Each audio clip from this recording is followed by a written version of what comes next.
नमस्कार दोस्तों। देखिए आज का सेशन बहुत इंपॉर्टेंट टॉपिक होगा। आज के सेशन का टॉपिक चल रहा है अपना दीर्घवृत्त। पिछले सेशन में दीर्घवृत्त के कुछ मुख्य परिभाषाएं देखी थी। दीर्घवृत्त कैसे बनता है, कौन सी कंडीशन में बनता है, ये सारी बातें अपने पिछले सेशन में देख चुके हैं। आज के सेशन में भी वही टॉपिक रिपीट करते हैं अपन। दीर्घवृत्त, उसकी कुछ शब्दावली है और कुछ एक दो एग्जाम्पल्स लेते हैं। तो देखिए इसमें जो दीर्घवृत्त में दे रखी है, दीर्घवृत्त के अंतर जैसे लिखते हैं अपने क्या कि सबसे पहले देख रहे हैं कि दीर्घवृत्त, दीर्घवृत्त एक्स स्क्वायर अपॉन ए square Y square upon B square बराबर 1 और a is greater than b. यहां पर ये शर्त दे रखी है। इस शर्त का मीनिंग ये होगा, अर्थ ये होगा कि ये वाली वैल्यू इस बी से बड़ी है। तो इस केस में क्या करते हैं, देखिए जब आपके पास a बड़ा होगा तो जो दीर्घवृत्त है उसका जो जो अपने पास दीर्घ अक्ष होगा वो दीर्घ अक्ष क्या होगा एक्स एक्स के अनुदिश होगा, ऐसा लिखा है। तो और ये इसका क्या होगा, लघु वाई एक्स होगा। यहां से यहां तक की जो डिस्टेंस है ये डिस्टेंस कहलाती है इसकी दीर्घ अक्ष। दीर्घ अक्ष की लंबाई होगी आपकी कितनी, 2a होगी यहां पर। तो इसका निर्देशांक आ गया अपने पास a0, इसका निर्देशांक आ गया -a0 बन गया। यहां से लेकर के यहां तक की जो लेंथ है इसे बोलेंगे आप क्या, लघु अक्ष बोलेंगे। इस लघु अक्ष की लंबाई होगी आपके पास, यहां से यहां तक की लंबाई होगी, उसे क्या बोलेंगे, 2b बोलेंगे भाई यहां पर। तो इसका निर्देशांक 0b और इसका निर्देशांक 0 -b होगा भाई यहां पर।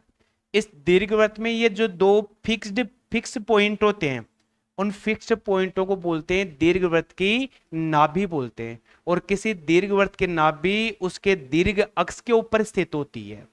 तो ये नाभि हो गई, जैसे मैं इसको एस बोल दूं और ये एस डैश बोल दिया भाई यहां पर। क्लियर हो गया। यहां से यहां तक की जो डिस्टेंस है वो दोनों नाभियों के बीच की दूरी कहलाएगी, जिसको आप चाहो तो क्या लिख सकते हैं, 2c लिख सकते हो भाई। यहां से यहां तक की, यहां से यहां तक की लंबाई हो गई, ये दोनों नाभियों के बीच की दूरी। अब जैसे आपने कोई पॉइंट ले लिया यहां से, तो ये वाला और ये वाला ये इसको बोल दीजिए आप p बोल दीजिए। तो s p plus s dash p, इन दोनों का सम क्या होता है, हमेशा दीर्घ अक्ष की लंबाई के बराबर होता है भी।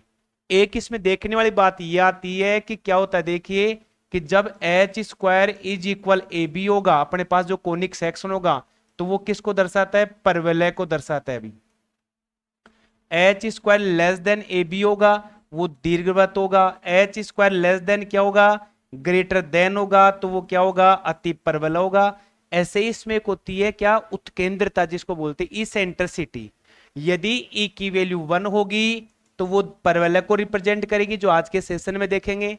और यदि ई अपने पास में 1 से कम होगा उस केस में क्या होगा, दीर्घवृत्त बनेगा। और यदि ई की वैल्यू अपने पास 1 से बड़ी होगी वह क्या होगा, अति परवलय बनेगा भी यहां पर। तो इस दीर्घवृत्त में देखिए ये अपन शब्दावली है, ये जो आपको समझनी है यहां पर। अब जैसे ये क्या है अपने पास में क्या कहलाएगा, नाभि कहलाएगा।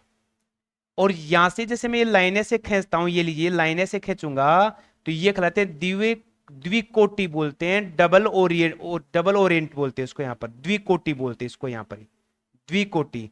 अब इन द्विकोटि से जो अपने पास में जीवा बोल दीजिए आप यहां पर, ये नाभि के लंबवत, ये अपने पास एक्स नाभि से पास और इस एक्स एक्स के 90 डिग्री का कोण बनाता है।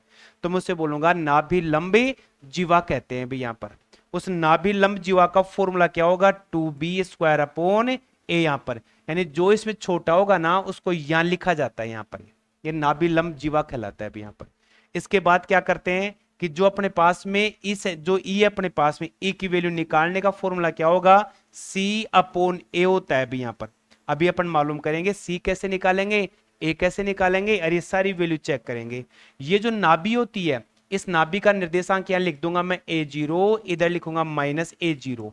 इस नाभि को आप ऐसे भी लिख सकते +-ae0, ऐसा लिखा हुआ रहा है। मीनिंग इसका इसका अर्थ ये होता है कि इसे दीर्घवृत्त की नाभि एक्स एक्स पे होती है यहां पर ये। और ये जो ई होता है ना, ई की वैल्यू क्या होगी, सी अपॉन ए। तो मैं सी बराबर क्या लिख सकता हूं, ए ई लिख सकता हूं यहां पर। तो जो नाभि है ना, इस नाभि को प्लस माइनस सी ऐसे भी लिख सकते हो, और यदि आपके ऐसे भी आता था ए ई प्लस माइनस ए ई और 0 ऐसे भी लिखा जा सकता है नाभि को यहाँ पर। तो ये तो अपने पास में कब हुई, जब इसका एज ग्रेटर देन होगा, तो ये वाला केस होगा। अब इसके दूसरे केस में देखते हैं कि अपने पास लिख दिया क्या, दीर्घवृत्त आ रहा है क्या भाई, X square upon A square Y square upon B square is equal 1 है, और बी ग्रेटर देन ए आ जाए भी यहां पर, B is greater than A आ जाए यहां पर। तो उस केस में क्या होगा, इस दीर्घवृत्त का जो दीर्घ अक्ष होगा ना वो वाई अक्ष पे होगा भाई, ऐसे बनेगा इसका ये वाला, ये एक्स एक्स, ये Y dash Y Y X हो गया अभी अपने पास। इस केस में यहां क्या बनेगा अपने पास में, ये इसकी नाभि, ये इसकी नाभि बनेगी भी यहां पर। तो यहां से यहां तक की जो लेंथ है वो लेंथ कहलाएगी अपने क्या, दीर्घ अक्ष कहलाएगा। यहां से यहां तक की जो लेंथ है इसे मैं क्या बोलूंगा, लघु अक्ष बोलूंगा।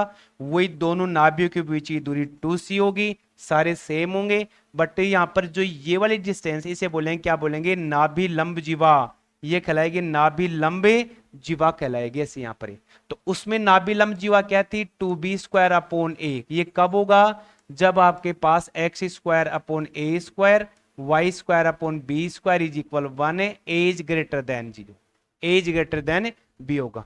और यदि अपने पास क्या आ जाए यहां पर, ये वाला जो केस आता है ये वाला, इस केस में यदि आपको नाभि लंब जीवा पूछता है तो वहां लिखेंगे क्या, जो इसमें जो छोटा था ना इसमें यहां पर, उस छोटे को ऊपर लिखा जाता है यहां पर, इस छोटे में। इसमें अपने पास ये बड़ा है तो छोटी वैल्यू ये आ गई, उस केस में लिखेंगे 2a स्क्वायर अपॉन, यहां पर b था ना तो यहां लिखेंगे क्या लिखेंगे, b लिख देंगे भाई अपने पास यहां पर। तो इस केस में इसकी नाभि लंब जीवा की लंबाई ये होगी, और वही अपने पास क्या होगा, यहां पर ये नाभि आ रही है ना, तो यहां क्या लिखेंगे, ए 0 प्लस माइनस ए ई लिखा जाएगा भाई, यहां पर 0 प्लस माइनस ए ई लिखा जाएगा। तो इस प्रकार की ये शब्दावली थी, ये आपको समझनी है। आप इसको एक बार बार बार देखें ताकि क्वेश्चन सोल्व करने में अपने को कहीं प्रॉब्लम में नहीं आए भाई यहां पर। अब देखिए अपने इसका एक क्वेश्चन लेते हैं भाई यहां पर, जैसे मैंने लिख दिया ये वाला भी, ठीक है। अब ये दीर्घवृत्त दे रखा है, इस दीर्घवृत्त के पूछे दीर्घ अक्ष की लंबाई बताइए, लघु अक्ष की लंबाई बताइए, नाभि के निर्देशांक बताइए, नाभि के निर्देशांक बताइए, उसका केंद्र कहाँ होगा, दोनों नाभियों के बीच की दूरी क्या होगी, नाभि लंब जीवा की लंबाई क्या होगी, उत्केंद्रता जिसको इसेंट्रिसिटी बोलते हो, ई से डिनोट करते हैं, उसकी वैल्यू क्या होगी, ये सारी निकाल निकाल के चेक करेंगे अपने यहाँ पर। तो सबसे पहले देखेंगे कि ये वाला पार्ट इससे बड़ा है, तो इस केस में अपने पास में जो दीर्घवृत्त बनेगा वो दीर्घवृत्त क्या होगा, एक्स एक्स के अनुदिश होगा भाई यहाँ पर, ऐसे इस टाइप से यहाँ पर एक्स एक्स के अनुदिश होगा यहाँ पर, ठीक है। अब जैसे एक्स एक्स के अनुदिश हो गया तो जो ये एक्स एक्स हो गया ये वाई एक्स हो गया, दोनों अक्ष जहां एक दूसरे को प्रतिच्छेद करेंगे वो बिंदु कहलाएगा दीर्घवृत्त का केंद्र कहलाएगा भी यहां पर। अब मैं बात करूं इस बिंदु का निर्देशांक निकालिए, इस बिंदु का निर्देशांक निकालिए। एक्स एक्स के बिंदु के निर्देशांक निकालेंगे तो यहां क्या करें, वाई का कोऑर्डिनेट क्या करेंगे, 0 करके इसको आप यहां लिख सकते हैं एक्स स्क्वायर बटे में 25 प्लस 0 इज इक्वल 0। यहां क्या आ गया भाई अपने पास 25, एक्स की वैल्यू क्या आ गई, प्लस माइनस 5 आ गई। तो इस बिंदु का निर्देशांक आ गया 5 0, इसका निर्देशांक क्या आ गया, माइनस 5 0 आ गया। इस बिंदु का निर्देशांक निकालूंगा तो क्या आ गया 0 4, इस बिंदु का निर्देशांक आ गया 0 माइनस का 4 आ गया भाई यहां पर। क्लियर हो गया। अब देखिए आगे देखते हैं यहां पर, इसके बाद में अपन फिर निकालते हैं। सबसे पहले देखिए कोई भी आपका दीर्घवृत्त हो, सबसे पहले आपको ए बी और सी, ए क्या कहलाएगा, दीर्घ अक्ष के शीर्ष के निर्देशांक कहलाएंगे, बी कहलाएगा लघु अक्ष के शीर्ष के निर्देशांक कहलाएंगे, और सी कहलाता है उसकी नाभि कहलाती है भी यहां पर, ये लीजिए सी कहलाता है उसकी नाभि कहलाती है। तो जब अपने पास ये दीर्घवृत्त बन गया, जब अपने पास ये दीर्घवृत्त बन गया तो इस दीर्घवृत्त में क्या करते हैं, देखिए सबसे पहले निर्देशांक निकालेंगे। अब इसके नाभि निकालना है तो देखिए सिंपल सा, कुछ भी नहीं है, वेरी सिंपल सा। यहां पर ये जो अपने पास वैल्यू दे रखी है इन दोनों के डिफरेंस का, यानी क्या करेंगे, ये जो अपने पास दे रखे ना यहां पर, ये तो अपना ए स्क्वायर हो गया, ये क्या हो गया बी स्क्वायर हो गया, तो सी स्क्वायर क्या होगा, इन दोनों के डिफरेंस का रूट होगा, यानी इन दोनों को माइनस करो उसका वर्गमूल कर दो, वो सी की वैल्यू कहलाएगी अपने पास यहां पर। तो ये क्या आ गया अपने पास, में क्या लिखूं, सी स्क्वायर बराबर क्या आ गया अभी, सी स्क्वायर बराबर 25 में 16 कम करेंगे 9, सी बराबर क्या आ गया प्लस माइनस 3। तो इस बिंदु का निर्देशांक आ गया 30 और इसका आ गया -30 आ गया भाई यहाँ पर, ये इसके निर्देशांक आ गए। अब इतना होने के बाद में किसी भी दीर्घवृत्त के बारे में आपके आगे क्वेश्चन सोल्व कर पाएंगे जब आपके पास ये हो जाए। तो आप सी की वैल्यू निकालने के लिए आप डायरेक्ट इन दोनों के डिफरेंस का रूट करके इसी की वैल्यू आ जाएगी यहां पर। तो देखिए आगे कैसे करते हैं इसको। आ गया। अब सबसे पहले पूछे दीर्घ अक्ष अपने पास यहां पर दीर्घ अक्ष है अपने पास ये वाला। इस दीर्घ अक्ष के शीर्ष क्या हो गए, दीर्घ अक्ष के शीर्ष दीर्घ अक्ष के शीर्ष क्या क्या आ गया 50 -50। तो मैं यहां लिख सकता हूं क्या +-50 लिख सकता हूं भी दीर्घ अक्ष के, ये बन गया। लघु अक्ष बोल दिया यहां पर, ये लघु अक्ष के शीर्ष लिख दिया तो क्या आ गया, लघु अक्ष अपने पास ये होगा तो मैं लिखूंगा 0 +-4 लिखूंगा। केंद्र का है अपना, ये मूल बिंदु है पे यहां पर। अब बात पूछे नाभि, जिसको फोकाई बोलते हैं, नाभि क्या आएगा अपने पास में, ये नाभि आएगा क्या आएगा +-30 आएगा भी यहां पर, ये लीजिए नाभि आ गया अपने पास में। दीर्घ अक्ष की लंबाई दीर्घ अक्ष की लंबाई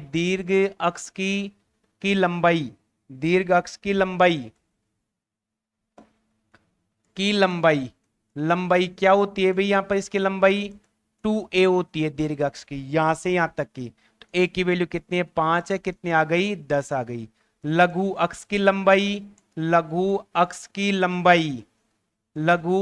लंबाई कितनी हो गई, यहां से यहां तक होगी, उससे क्या बोलूंगा मैं 2b। तो 2b की वैल्यू कितनी अपने पास 4, मीनिंग क्या हुआ कितना आ गया अपने पास में 8 आ गया। दोनों नाभियों के बीच की दूरी, नाभियों के डिस्टेंस बिटवीन द फोकाई, बीच की दूरी, दोनों नाभियों के बीच की दूरी वो क्या कहलाती है 2c। तो c की वैल्यू 3 है तो क्या आ गया 2 × 3 कितना आ गया 6 आ गया भाई यहाँ पर दोनों नाभियों के बीच की दूरी। ये बेसिक शब्दावली आपको समझनी है, ठीक है। अपन दोनों साइडों का एक दीर्घ x वाला एक y वाला दोनों क्वेश्चन लेके इसको सोल्व करेंगे। अब आती बात क्या है यहाँ पर उत्केंद्रता E की वैल्यू निकाल, इसका फॉर्मूला क्या होता है C/A। तो C की वैल्यू कितनी आ गई 3, A की वैल्यू है कितनी आ गई अपने पास में 5, तो 3/5 ये क्या आ जाएगी इसकी उत्केंद्रता आ जाएगी भाई। नाभि लंब